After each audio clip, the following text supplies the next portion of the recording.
Hey everyone, how's it going? Season 3 Reloaded has finally launched in Cold War, and in today's video I'm going to break down everything that was added into the Zombies game mode and give my thoughts on it. So let's get started. 3 months after being added into Cold War, Outbreak finally has an Easter egg. The community has been waiting for this ever since the mode was released, so it has been highly anticipated.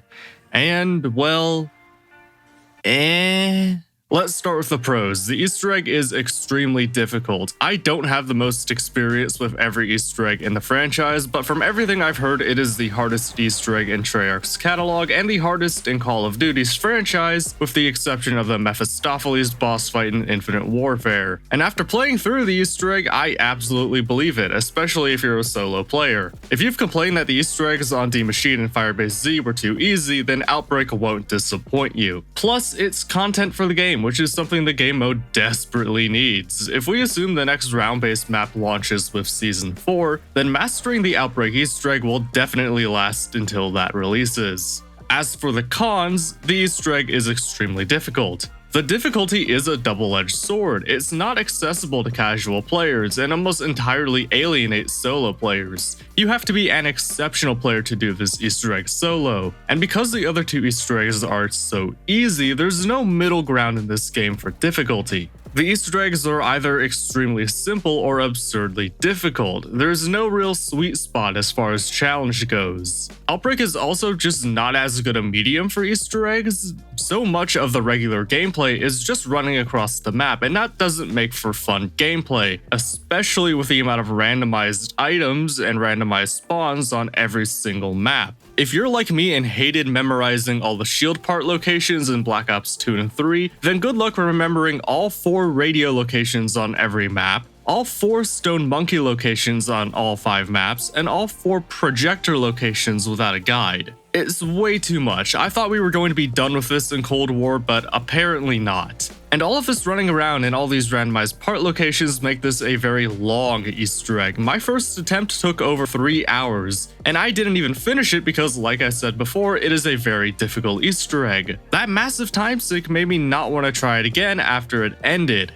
It also doesn't help that you can't even start the Easter egg until round 3, and if you're doing all of the side quests to get points, because again the Easter egg is very difficult, then you're going to be at least an hour in before you can even properly start the Easter egg. There's also a storyline issue with the Outbreak Easter egg. The storyline for Cold War hasn't gone really anywhere since it started, and Outbreak doesn't do much to fix that. It started off strong with Maxis going behind Weaver's back to get this mission done, but it doesn't really mean much of anything by the end. Your goal is to stop an Omega mission, and then you do, and that's it. The entire game really starts to feel like episodes of a Saturday morning cartoon, where each map is just going to be Requiem stopping Omega from doing generic bad guy things without any real depth or substance. But overall, I like the Outbreak Easter egg as a novelty. It's more of a challenge for the hardcore fans to test their skills, but I wouldn't recommend it for casual fans of the series. Hopefully this and the other additions with Season 3 Reloaded can get us to the next round-based map,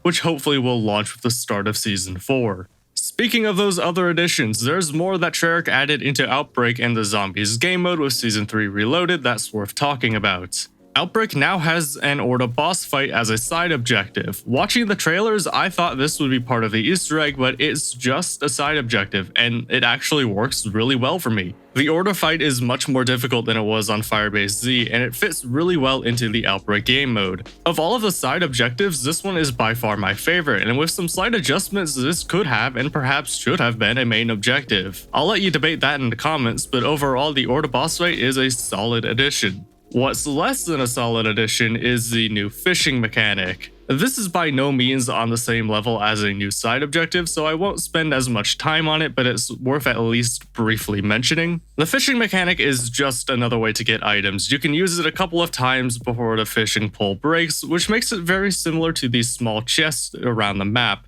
but with a much higher ceiling. You're most likely just going to get some salvage or an armor plate, but you could get a perk, an ammo mod to put on one of your weapons, or even a wonder weapon. It's worth trying out if you see one near an objective, but I wouldn't go out of my way for it, especially if you're already mostly set up. Going outside of Outbreak, Treyarch has re-added the Cranked game mode into the Zombies game, but with some small tweaks that I think make the game better. You can now play Cranked on both D Machine and Firebase Z, which gives us a lot more variety, and now all of the mystery box locations are turned on when you start the game, and also you spawn in with just a knife. The whole game mode feels a lot more distinct than its previous version, and relying on the mystery box for all of your weapons gives the whole game mode a bit of a gun game vibe, especially if you don't use any custom weapon blueprints. While the changes they made to Cranked definitely make the game mode better, I'm still not a fan of it personally. I like my gaming experience to be a little more laid back, and I highly value being able to set my own pace. Having a limited time to kill zombies before the game literally ends doesn't really work with that philosophy,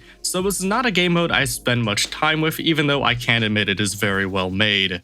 And all that's left with Season 3 Reloaded is a bunch of small changes that I think will have a big effect on the metagame, so let's run through those quickly. Critical hits for assault rifles, SMGs, and LMGs now do nearly twice as much damage as they did before. This is going to make non-wonder weapons far more viable as the rounds get higher and higher, and should bring them more in line with tactical rifles and shotguns. I've been using assault rifles a lot more in the past few weeks leading up to this update, and I can definitely tell a difference. The weapon classes are a lot more balanced with each other. It's also worth noting that this change is going to make Deadshot a far more valuable perk, so definitely start upgrading that to tier 5 if you haven't already. The health cap for zombies has also been increased, and that should make high rounds a little more difficult. I don't claim to be an expert on high rounds, but I'm not sure how much of a difference this is going to make. When I did my round 100 run on D Machine, the difficulty wasn't from taking down zombies, it was from trying to avoid taking damage and constantly staying moving to avoid those super sprinters. That was what made it difficult for me at least. If there's any high round players watching, definitely let us know what you think in the comments below.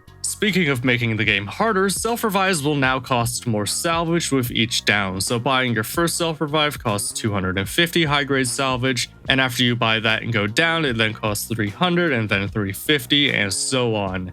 This will be a more effective way of making the game harder in my opinion, because you could just buy endless self-revives if you had the salvage to afford it, and a monkey bomb to get some distance between you and the zombies. To reference my round 100 game again, I think I went down 10 or 20 times in that game. It's not as perfect a solution as just limiting the amount of self-revives you can buy in a single game, but it's definitely better than nothing. Another change that they made is that all of the DLC weapons Treyarch has added into Cold War will now be added into the mystery box. The mystery box hasn't really been a factor in any of my games since at least Black Ops 3, and hopefully that changes with this edition, because unless I'm trying to get the ray gun on D Machine, I never use the mystery box. And speaking of weapons, you can now create your own custom weapon mods and equip them in the middle of a game. This is going to make sure you're not having to fight the random attachments you get out of weapons from the box, and it isn't that hard to set up some custom weapon mods in the menus. You could have a custom mod for every weapon in the game in 20 to 30 minutes if you take the time to do it. Overall, Season 3 Reloaded was a much bigger bounce back for zombies than I thought it would be. This isn't the game-saving update people were hoping for, but it not only delivers more content than the original Season 3 update, but should easily bridge the gap between the rest of Season 3 and the start of Season 4.